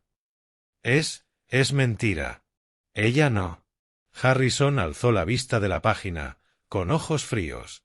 Lo hizo, señor Thorne. Y lo dejó todo notarizado. Pasó la página. Y ahora, la conclusión. La sala ya no era solo una sala de juntas. Era un tribunal. Era un confesionario. Era una tumba. Y ahora, un escenario para el acto final. Nathan era un cascarón vacío, desplomado en su traje caro. Miraba la mesa, pero yo sabía que no veía la madera pulida. Veía la mentira de 20 años de su vida expuesta bajo una luz fluorescente implacable. Kyle y Sofía estaban congelados, con sus pequeñas ambiciones ya irrelevantes. Eran daños colaterales de una guerra que ni siquiera sabían que se libraba. La voz de Harrison, que había llevado el peso de la confesión de Isabella, cambió. Se hizo más dura, más formal. Era la sentencia. La palabra final, legal y vinculante. Pasó a la última página del codicilo. La carta de su madre, dijo, mirando directamente a Nathan, funciona como preámbulo legal y moral de esto, el artículo final y vinculante de su última voluntad. Sustituye todo lo anterior. Este es el artículo 8, la disposición final. Carrapeó y comenzó a leer. Por tanto, leyó las palabras finales de Isabella, habiendo expuesto la verdad sin barnices y con el esfuerzo de corregir, en la medida en que el dinero puede, una traición que jamás podrá deshacerse. Hizo una pausa. Barrió la sala con la mirada para asegurarse de tener la atención indivisa de cada alma presente. La tenía. El silencio era tan total que oí el zumbido mecánico del reloj de la pared. Por la presente, decreto como mi última voluntad y testamento vinculante, continuó, firme. Todos mis bienes, muebles e inmuebles donde quiera que se encuentren, todas mis acciones, bonos y activos líquidos, mi colección de arte, mis tenencias privadas, y lo más importante, mi participación de control total, sin cargas, del 100% en Monontoya Designs LLC y todas sus subsidiarias, un caudal con valor estimado actual de 160 millones. Leyó la lista de activos como un juez leyendo una pena capital. No era un premio, era un peso. Un imperio. Una carga imposible. Natán no se movió. No respiró. Era la estatua de un hombre, con la piel color ceniza. Todo ello, leyó Harrison, lo lego, cedo y dejo. Se detuvo. Levantó la vista. No miró a Natán. No miró a Kyle ni a Sofía. Sus ojos, claros y firmes detrás de las gafas, recorrieron la larga mesa pulida y me encontraron. Sostuvo mi mirada. En ese segundo de silencio, mi vida entera pareció quedar en suspenso. Mi taller, mi serrín, mi paz tranquila y solitaria. No pensaba en dinero. No pensaba en victoria. Pensaba, ¿qué ha hecho? ¿Qué juego final, terrible y enrevesado, es este? Aún me tambaleaba por la confesión, por la validación que me habían robado durante 2 décadas. El dinero, el imperio, era una complicación que ni siquiera podía procesar. Era otro idioma. Harrison volvió a mirar el papel. A mi exmarido, Julian Thorne. Las palabras no cayeron. Quedaron suspendidas. Julian Thorne. Yo. El hombre del traje de 20 años. El convocado para una ejecución pública. Oí un sonido, un pequeño jadeo húmedo. Era Natán. Pero no pude mirarlo. No pude moverme. Sentí como si hubieran retirado el techo del edificio y todo el peso aplastante del cielo de Nueva York me presionara los hombros. 160 millones. Monontoya Designs. No era un regalo. Era cadena perpetua. Era una cadena. Era su manera de arrastrarme de vuelta desde mi oscura tranquilidad al mundo de cristal y acero, contratos y mentiras, del que había huido. El corazón me golpeaba, lento y pesado. Pum, pum, pum. Harrison, bendito, no dejó el momento en el aire. Sabía que las siguientes palabras eran las más importantes. Sabía que el dinero era solo una herramienta. La razón era la carga útil. Siguió leyendo, con voz firme, proyectando en el silencio muerto y atónito de la sala. Dejo esto, leyó, no como un regalo, sino como un pago, como una compensación largamente debida e insuficiente por la carrera que permití que se destruyera, por el honor que permití que te robaran y por la familia que, en mi cobardía, permití que se quebrara. Y entonces me golpeó. No se trataba del dinero. Nunca se trató del dinero. Se trataba de la razón. Era su confesión final, escrita y legal. Era su disculpa. Era ella, desde la tumba, devolviéndome mi nombre, devolviéndome mi honor. No solo me estaba entregando su empresa, estaba diciendo al mundo que siempre debió haber sido mía, que yo era quien la salvó. Miré mis manos, toscas, encallecidas de carpintero. Descansaban sobre la madera perfecta y pulida. Manos de quien construye cosas. Y ahora era el dueño de un imperio que nunca quise. Un sonido pequeño, un gemido, vino del otro lado de la mesa. Era Natán. Ya no era un monstruo. Ya no era un rey. Era solo un niño. Un niño de 42 años al que acaban de revelar que su vida entera era una mentira, la mentira que le contó su madre y la mentira por la que pagó su padre. Kyle y Sofía ya eran fantasmas. Los rostros en blanco. La mente incapaz de procesar la realidad. Habían atado sus carretas a una estrella en caída. Ahora eran irrelevantes. Miré al señor Harrison. Me observaba. Esperaba. 160 millones. La empresa, el ático, los relojes. Isabella, mi esposa brillante, imposible, destructiva. Incluso muerta, tenía que tener la última palabra. Tenía que controlar la narración completa. Me había exonerado. Me había reparado. Pero al hacerlo, me había encadenado a su legado para siempre. Me lo había dado todo. Y, en cierto modo, me lo había quitado todo otra vez. Mi vida simple había terminado. Mi hijo, Natán, era una ruina. Un edificio implosionado. Estaba ahí, con la boca entreabierta, los ojos vacíos y desenfocados, aún intentando procesar que el universo de 160 millones que creía heredar acababa de desvanecerse. Desvanecerse y ser entregado a mí, el hombre al que más despreciaba en la tierra. Respiraba a golpecitos cortos, como un ahogado. Kyle y Sofía estaban a la deriva total. Su ganso de oro no solo había dejado de poner huevos, había explotado. Vi el pánico en los ojos de Kyle, los engranajes de su mente de rata girando, buscando un nuevo ángulo, una nueva estafa, y no encontrando nada. Sofía estaba blanca. Su máscara de maquillaje parecía porcelana cuarteándose. Harrison, el ejecutor de este devastador testamento, aún no había terminado. Tenía el codicilo en la mano. Quedaba un último asunto. Y por último, dijo, con voz tan implacable como el mazo de un juez, llegamos al legado final. Miró a mi hijo. Y para mi hijo, Nathan Thorne. Al oír su nombre, un destello diminuto y patético chisporroteó en los ojos muertos de Nathan. No era esperanza. Era más primario, el instinto desesperado de no quedarse absolutamente sin nada. Levantó la cabeza despacio, con dolor, los ojos enrojecidos y huecos fijos en Harrison. Esperaba que, 1 millón, un fideicomiso, una asignación, alguna migaja de la mesa que creía servida para él. Harrison lo miró. No había lástima.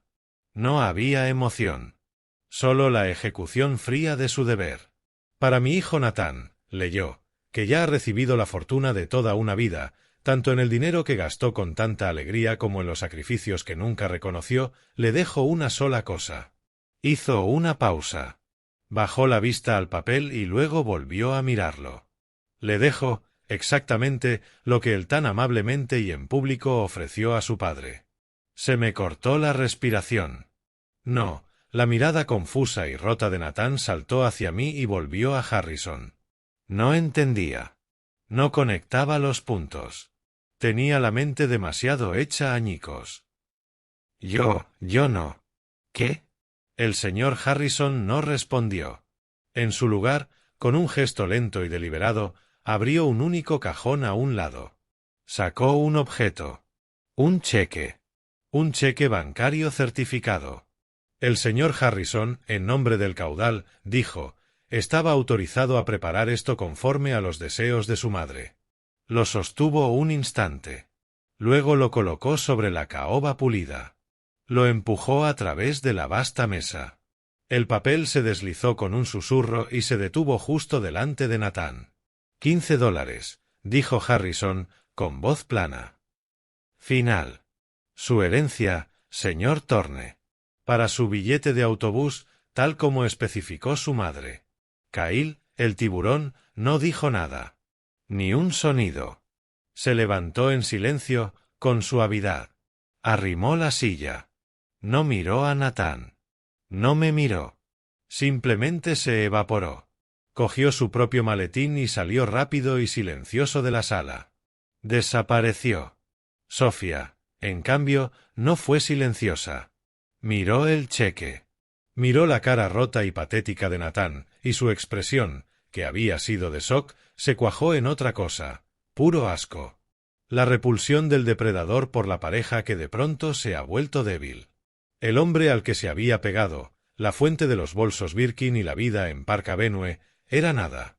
Era un hombre de $15. Tú, silbó, en voz baja y venenosa. Das pena. Se levantó, agarró su bolso caro, el de verdad, y, sin mirar atrás, también salió. El clic-clac de sus tacones sobre el mármol del pasillo fue el único sonido. Y quedamos 3. El cheque. El cheque de $15. Descansaba en la madera pulida, monumento final y brutal a la arrogancia de mi hijo. Nathan lo miró fijamente.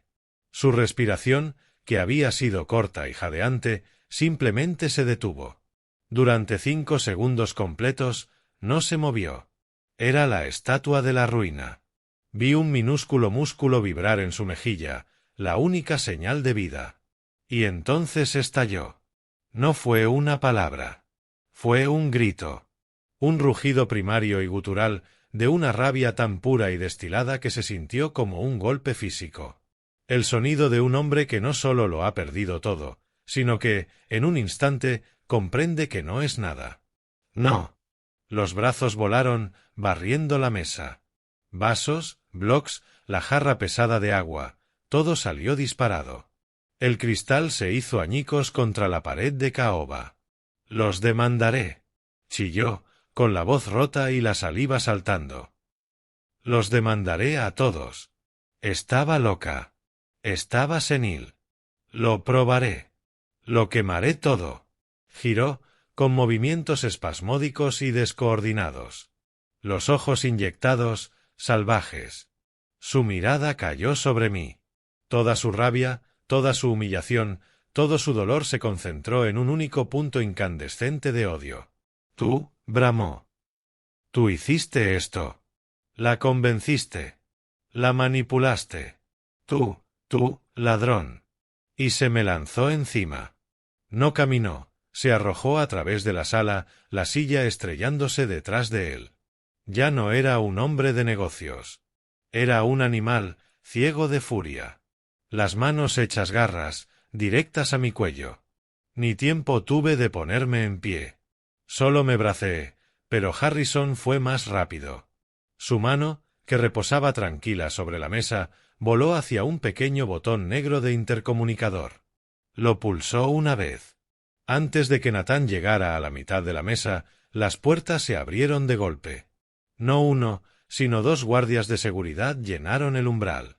No eran tipos de centro comercial. Eran hombres construidos como refrigeradores, profesionales con trajes oscuros y pinganillos. El tipo de hombres que protegen a multimillonarios y presidentes. Nathan, cegado por su rabia, no los vio hasta que ya lo tenían. Uno le agarró el brazo izquierdo, el otro, el derecho. Lo giraron, la chaqueta de su traje de mil cortándose por la costura, y le inmovilizaron los brazos a la espalda con eficiencia brutal y practicada. «Quitadme las manos de encima», gritó, mezclando furia y pánico. Se debatió, pataleó, pero era una mosca contra el acero. El señor Harrison se puso en pie despacio. Observó la devastación de su sala. Miró al hombre que se retorcía, llorando y gritando, sujeto por su seguridad. No elevó la voz. No le hizo falta. «Llévenlo», ordenó, plano y frío. «No pueden hacerme esto», chilló Nathan mientras lo arrastraban hacia la salida. «Soy Nathan Thorne. Este edificio es mío. Los despediré. Yo. Y, señor Thorne», añadió Harrison, cortando la rabieta. Nathan se quedó helado. Giró la cabeza, aún con ojos desquiciados. Harrison señaló el pequeño cheque blanco que seguía, inocente, sobre la mesa. «No olvide su herencia». Eso lo quebró. El último hilo de su cordura se partió. Empezó a maldecir. Maldijo a Harrison. Maldijo a su madre. Pero, sobre todo, me maldijo a mí. «Te mataré, viejo». «¿Me oyes? Te mataré». Seguía gritando, pataleando, mientras lo arrastraban por el pasillo hasta los ascensores, los zapatos caros raspando patéticamente el mármol. Las pesadas puertas de roble se cerraron. Y se fue. El clic de las puertas resonó. El silencio que irrumpió para ocupar el vacío de la rabia de Nathan fue profundo. Un silencio denso, pesado, roto solo por mi propia respiración y el lejano aullido amortiguado de una sirena en la ciudad allá abajo. La adrenalina que me mantenía en pie, el shock de la última hora, todo se drenó de golpe. Me sentí cansado. Un cansancio que calaba hasta los huesos. 20 años de agotamiento aterrizaron en mí de una vez. Me hundí en la silla, la lana vieja del traje me pesaba como una armadura. Solo quedábamos dos. Yo, el hombre que ahora poseía todo, y el señor Harrison, el hombre que había dictado la sentencia. Miré el caos, la silla volcada, el cristal roto, el billete de $20 que Nathan me había lanzado aún sobre la mesa, junto al cheque de 15. Miré a Harrison. Acomodaba los documentos con calma, el rostro otra vez neutro, como si un huracán de categoría 5 no acabase de atravesar su oficina. Solo quedaba una pregunta. El cabo suelto. La llave, dije, con la voz áspera. Los relojes. ¿Por qué hizo eso? ¿Por qué involucrarme en eso? Fue cruel. El señor Harrison detuvo el ordenado de papeles. Alzó la vista y, por primera vez en el día, una sonrisa humana, genuina, le tocó las comisuras. Pequeña, triste, cómplice. Señor Thorne, dijo, suavizando la voz, esa fue la última prueba que su esposa le puso a su hijo. ¿Una prueba? Y la suspendió con estrépito. Ella quería ver si, siquiera por un momento, sería capaz de humillarse y pedirle algo a usted, comprobar si quedaba en él alguna parte rescatable. Negó con la cabeza. Y era también un mensaje para usted. Se llevó la mano al bolsillo interior, de donde había sacado las gafas. Extrajo algo pequeño. No era el volumen de cuero ni el codicilo sellado. Era una llave. Una llave pequeña, de latón, anticuada. Una llave de casa. La deslizó por la mesa. Hizo un tink metálico al detenerse junto a mi mano. Eso, dijo, es la llave que ella dejó para usted. Nunca se trató de los relojes. Aquello fue teatro, una puesta en escena. Me quedé mirando el objeto simple y pequeño. Entonces, ¿para qué es? Es la llave del ático, respondió Harrison. Pero la caja fuerte de dentro, esa que mencionó, no contiene relojes. Nathan la mandará taladrar y encontrará cajas de terciopelo vacías. Otro chiste final, supongo. Entonces, ¿qué hay? Hay otra caja fuerte, señor Thorne. Una caja mural oculta tras un cuadro en su estudio privado. Esta es la llave de esa caja. Hizo una pausa, dejando que el peso de las siguientes palabras cayera. Dentro, dijo, está la evidencia original. Todo. El expediente íntegro y sin censura de 2005. Todas las transferencias, todos los documentos de las empresas pantalla que usted firmó y, lo más importante, todas las cartas y correos que ella le envió, suplicándole que lo hiciera. Se me paró el corazón. Lo guardó todo, dijo en voz baja. Guardó la verdad sin barnices durante 20 años. La confesión que escribió está respaldada por esto. Quiso que usted lo encontrara. Quiso que usted decidiera si hacerlo público o no. El dinero, inclinó la cabeza hacia la mesa, ese fue su perdón. Pero esto, miró la llave, esto es devolverle su nombre. Extendí la mano. Mis dedos ásperos y encallecidos se cerraron sobre el latón frío y pequeño.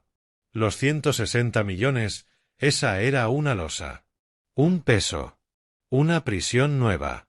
Pero esta llave, esto era libertad. Lección y llamada a la acción para añadir al final de la historia. Esta experiencia me enseñó una verdad poderosa. La verdad tiene su propio peso y su propia paciencia. Durante 20 años, una mentira envenenó a una familia entera, puso a un hijo contra el padre que en secreto lo había salvado. Pero una mentira construida sobre silencio y vergüenza no puede durar para siempre. La confesión final de Isabella me demostró que, por muy hondo que la entierres, la verdad siempre acaba abriéndose paso a la superficie. Probó que el honor verdadero no va de reputación, sino de los sacrificios silenciosos e ingratos que haces. Al final, un nombre limpiado por la verdad es una herencia mucho más valiosa que cualquier fortuna. ¿Tú qué habrías hecho con la llave y con la carga de esos 160 millones? Te leo en los comentarios.